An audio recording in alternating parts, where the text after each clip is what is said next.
The silver band glinted in the afternoon sun, stopping Marcus Reed dead in his tracks.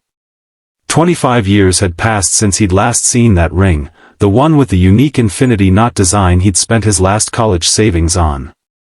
Yet there it was, worn on a thin chain around the neck of a homeless girl no older than 10, huddled with her identical twin sister in the shadow of his gleaming office tower. If you're moved by stories of fate's unexpected reunions and second chances at love and family, hit that like button and subscribe now. This is a journey you won't want to miss. Marcus couldn't tear his eyes away from the small silver ring. His heart thundered in his chest as memories of Catherine flooded back, her laugh like wind chimes, her dreams of becoming a writer, the way she disappeared from his life without explanation just weeks after he'd given her that ring as a promise of forever. "Excuse me," he said, approaching the girls cautiously. They flinched, drawing closer together. Their faces, though smudged with dirt, were hauntingly familiar. "That ring, may I ask where you got it?"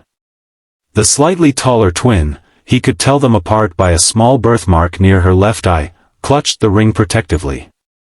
"It's our mom's," she said, her voice small but defiant. "She gave it to me before she went to the hospital." Marcus felt the world tilt beneath his designer shoes. "Your mom," he repeated softly. "What's her name?" "Catherine," the other twin answered. "Catherine Parker." The name hit Marcus like a physical blow. 25 years since she'd walked out of his apartment that rainy April night, leaving only a hastily written note, "I can't do this. Please don't try to find me." He'd respected her wishes, throwing himself into building his tech empire, never knowing why she'd left, never suspecting. "Where is your mom now?" he asked, struggling to keep his voice steady.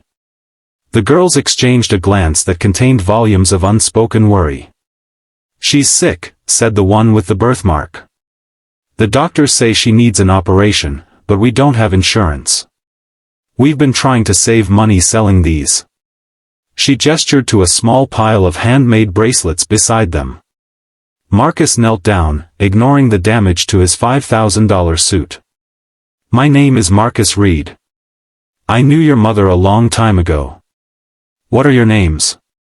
"I'm Emma," said the one with the birthmark. "This is my sister Lily." "We're 10, Lily added unprompted, her eyes wary but curious. 10 years old.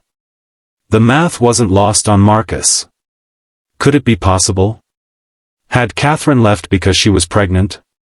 With twins, his twins? "Which hospital is your mother in?" he asked. Emma narrowed her eyes. "Why do you want to know?" Marcus admired her protective instinct. "Because I want to help. I promise." After some hesitation, the girls gathered their meager belongings and led Marcus to St. Mary's Hospital, explaining along the way how they'd been evicted from their apartment 2 months ago after Catherine had become too sick to work. They'd been homeless since, visiting their mother daily while trying to avoid child protective services. The hospital hallway seemed endless as a nurse led them to Catherine's room. Marcus's mind raced with questions. Why had she never told him? How had she struggled alone all these years? The Catherine he'd known had been fiercely independent, yes, but this. When he finally saw her, Marcus barely recognized the vibrant woman who'd stolen his heart in college. Catherine lay pale against the hospital pillows, her once lustrous brown hair now thin and dull. But when she opened her eyes, those same captivating hazel eyes, time collapsed. "Marcus?" Her voice was barely a whisper, disbelief etched across her features. "How?" "I saw the ring," he said simply, moving to her bedside.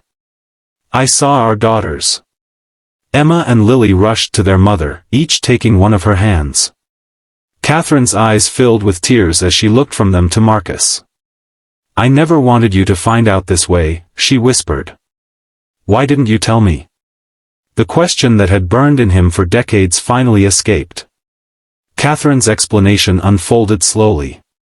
She'd discovered her pregnancy just as Marcus had received the opportunity that would launch his tech career, a chance too important to jeopardize with the responsibility of an unexpected family. Her own parents had disowned her when she refused to give up her babies. Pride and fear had kept her from reaching out even as the years passed and Marcus's success grew. "I thought I was doing the right thing," she said, tears streaming down her face. "I never wanted the girls to live in poverty, but I couldn't bear to abort them or give them up." "You should have let me decide," Marcus said, his voice breaking. "They're my daughters too." Over the next weeks, Marcus took care of everything. Catherine's medical bills, a specialist for her aggressive but treatable lymphoma, a comfortable apartment for when she would be discharged. As Catherine underwent treatment, Marcus spent time getting to know his daughters, marveling at how Emma had his analytical mind and Lily his artistic tendencies. How had he lived without knowing these remarkable girls existed? The journey wasn't smooth. The twins were suspicious of this wealthy stranger claiming to be their father. Catherine worried he would try to take the girls from her once she recovered. Marcus himself struggled with resentment over the lost years, the birthdays and first days of school he would never experience. But healing came gradually. Marcus moved his office to be closer to them. He attended Emma's science fair and Lily's art exhibition. He sat by Catherine's hospital bed, working on his laptop while she slept. They talked for hours, rebuilding a connection that had never truly broken. 6 months later, Catherine went into remission. By then, Marcus had purchased a house large enough for all of them, though Catherine insisted on maintaining her independence in the guest house. The girls flourished with stability and their mother's improving health. Marcus found himself smiling more than he had in decades. One evening, as they sat on the patio watching the twins chase fireflies in the garden, Catherine took off the silver chain and handed the ring back to Marcus. "I kept this all these years to remember what might have been," she said softly. "I never imagined we'd get a second chance." Marcus looked at the small ring in his palm, the catalyst that had led him back to his family. Then he got down on one knee before Catherine. 25 years ago, I gave you this as a promise. Today, I'm giving it back as a question. Catherine Parker, will you marry me and make our family complete?" With tears in her eyes and the twins watching wide-eyed from the garden, Catherine whispered, "Yes."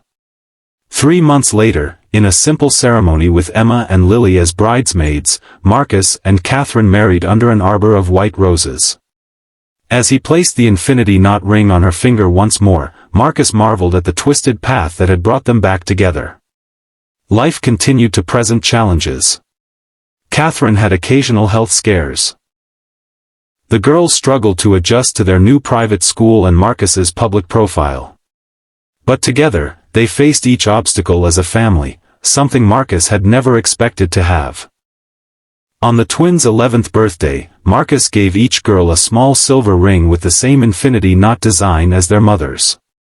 "To remind you that no matter where life takes you, family is forever," he told them. That night, after the girls had gone to bed, Catherine found Marcus in his study, looking at old photographs. "Do you ever regret finding us?" she asked softly. "Your life was so much simpler before." Marcus shook his head, pulling her into his arms. "Simpler, but incomplete. All my success meant nothing without someone to share it with." As they stood embracing in the quiet of the night, Marcus reflected on the strange turns of fate. A chance encounter, a recognized ring, a reunion decades in the making. He had spent years building wealth, never realizing the true treasure had been waiting to be discovered. Years later, when asked the secret to his happiness, Marcus would always tell the story of 2 little girls on a street corner and a silver ring that changed everything. "Some people spend their lives chasing fortune," he would say. "I was fortunate enough to find what truly matters." If this story touched your heart, don't forget to like and subscribe for more tales of hope and second chances. Share your thoughts in the comments below, and remember that sometimes the most precious treasures are found in the most unexpected places.